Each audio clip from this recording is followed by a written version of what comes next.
Më të rëndësishëm zgjedhësit apo kryetari? Zgjedhësit. Më të rëndësishëm janë zgjedhësit. Më i rëndësishëm kryetari apo partia? Familja politike. Kryetari dhe partia. Më e rëndësishme partia apo Shqipëria? Shqipëria madhështore. Shqipëria, absolutisht. Çfarë është për ju kundërshtari politik? Rival. Kundërshtari politik është i domosdoshëm. Pro apo kundër legalizimit të kanabisit? Kundër. Unë jam pro. Pro apo kundër mbylljes së TikTokut? Kundër. Jam pro mbylljes së përkohshme të TikTokut. Jeni për legalizimin e martesave të së njëjtës gjini? Unë besoj që burri dhe gruaja janë mënyra se si krijohet familja. Jam për legalizimin e dashurisë dhe lirisë. A i lexoni komentet online? Po, ka raste edhe që i lexoj. Jo të gjitha se kam hallë se më tronditem. Jeni për më shumë kontroll ndaj mediave online? Jam për një rregullim të medias online. Jo, nuk jam për kontroll të mediave online, jam për kontroll të vetvetes.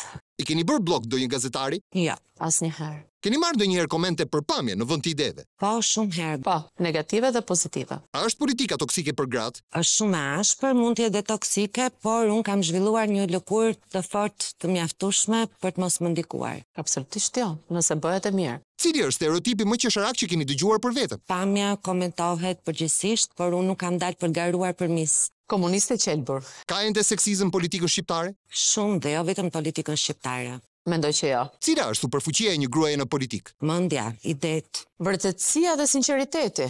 Nervozoheni shpesh? Jo, e kam durimin, besoj një nga pikat e mia më të forta. Nervozohem.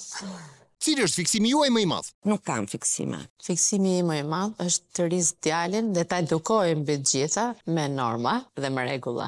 Keni ndëruar ndonjëherë gomën e makinës? Jo, nuk e kam ndruar asnjëherë. Disa herë dhe të frustradës. Çfarë muzike dëgjoni në makinë? Të gjitha llojet, po më shumë në makinë pëlqen të dëgjoj radion, kështu që i besoj edhe për zgjedhjes që zgjedhin DJ-t në radio. Në makinë mundohem të dëgjoj muzikë ritmike, po sidomos e rock. Ndiqni podcaste? Dëgjoj her pas here në darkë, tuaja kryesisht.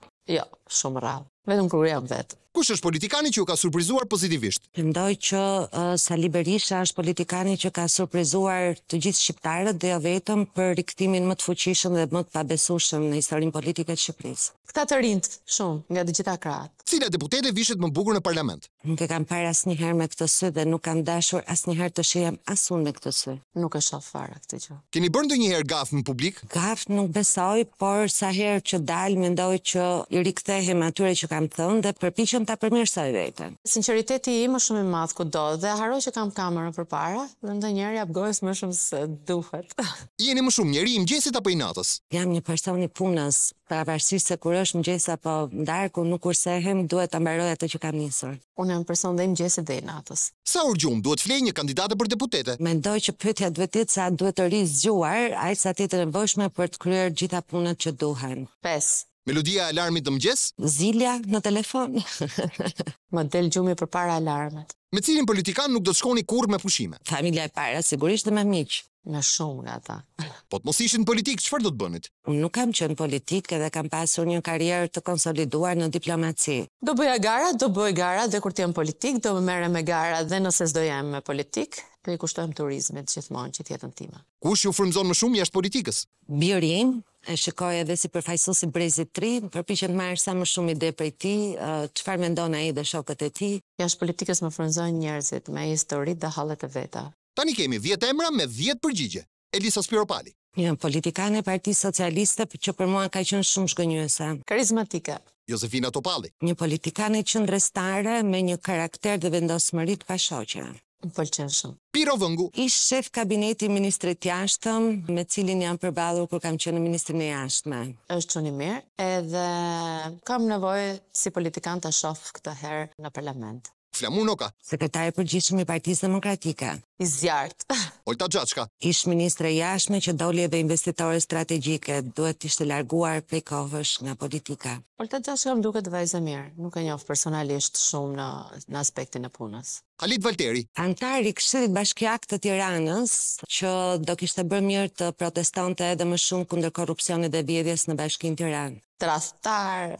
Po më pëlqen që është në partinë tonë, se do na marrë votat djatha. Monika Kryemadhi. Ish kryetare e Partisë së Lirisë. Në Monika Kryemadhi jam rritur në një lagje dhe sigurisht e kam në kesh. Arben Ahmetaj. Zëvendës kryeministri i aratisur, bashkëpunëtor në aferat e korrupsionit dhe vjedhjes në Shqipëri. Ka qenë shefi im kur ka qenë ministër turizmi. Fatmir Mediu. Ish ministër i Partisë Demokratike kur ka qenë në qeverisje dhe një aleat i çmuar që ka qëndruar çdo herë për krah Partisë Demokratike. Nuk kam një mendim konkret për të sepse nuk e njoh personalisht. Erion Veliaj. Kryetari i bashkisë në Qeli për 9 akuza të rënda korrupsioni. Shefi im aktualisht që është dënuar edhe është në burg pa gjyqje ende. Një fjali për Julinda Dhame. Mendoj që bëre mirë që hike nga Bashkia Tiranë dhe e le shtabin elektoral që mori pjesë në gjithë skemën e vjedhjes së zgjedhjeve të 2023-shit, por ajo që është më e rëndësishme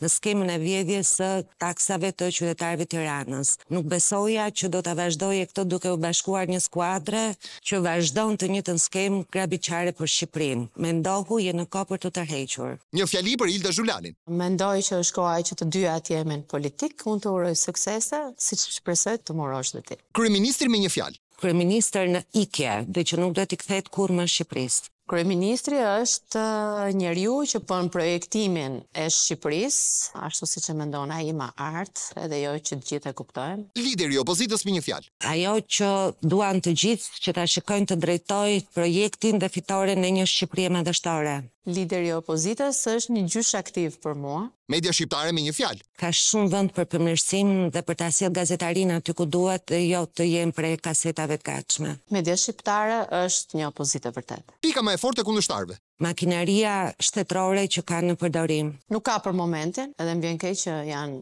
shumë pak aktiv në terren. Rreziku më i madh për Shqipërinë sot. Rilindja. Mendimet negative dhe braktisja e Shqipërisë duke menduar se gjendet shpresë jashtë, po ndërkohë duhet të kthehen të gjithë. Pushimet në jug apo në veri? Kudo që të ke mundësi. Unë i bëj edhe në jug dhe në veri. Kafe apo çaj? Kafe. Kafe. Plotësoni fjalinë. Politika është Mision i më të mirës dhe arti i përfaqësimit të interesit më të mirë qytetar. Politika është një domosdoshmëri, mjafton që të bësh politikën e mirë. suksesi për ty është, I mundshëm. Suksesi për mua është ja dalë një sfidë, opozita e mirë është, Partia Demokratike që do të sjellë fitoren. të dëgjosh kundërshtarin. gruaja në politikë është, Ilda Zhulali. Gruaja politike është domosdoshme me shpirtin dhe me zemrën e saj. kryeministri i Shqipërisë do të jetë, Sali Berisha dhe Partia Demokratike që mbështet dhe gjithë alianca për Shqipërinë madhështore. Edi Rama, absolutisht.